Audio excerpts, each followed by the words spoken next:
पाल चुकचुकत जरी असली तरी न्यायाची अपेक्षा आहेच।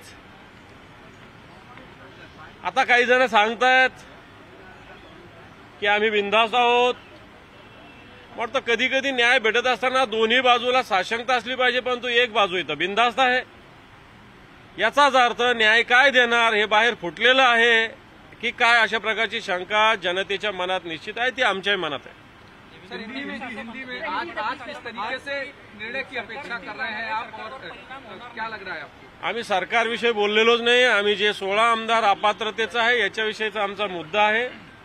सरकार राहील नाही तर जाईल याच्याविषयी आमची भूमिका नाही। आमची भूमिका 16 आमदार जे शिवसेनेचे आहे, यांनी शिवसेनेशी गद्दारी केलेली आहे, यांना अपात्र ठरवलं पाहिजे। शेड्यूल 10 नुसार ही सगळी कारवाई व्हावी। आणि मला असं वाटतं सुप्रीम कोर्टाने सुस्पष्टपणे आधी सगळ्या भूमिका स्पष्ट केलेल्या आहे। सुप्रीम कोर्टानं जे दुसरे आमच्यातील गद्दारांनी व्हीप नेमलेले आहेत त्यांची नियुक्ती रद्द केलेली आहे।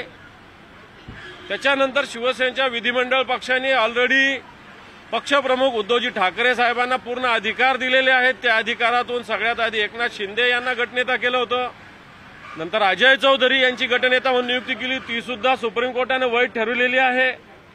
सुनील प्रभू हे प्रतोद आहे, ही सुद्धा भूमिका सुप्रीम कोर्टाने वैध ठरवलेली आहे। आणि मग या सगळ्या गोष्टी वैध असताना मला असं वाटतं अपात्रतेचा निर्णय या 16 आमदारांना 100% लागू झालाच पाहिजे, लागू होईल।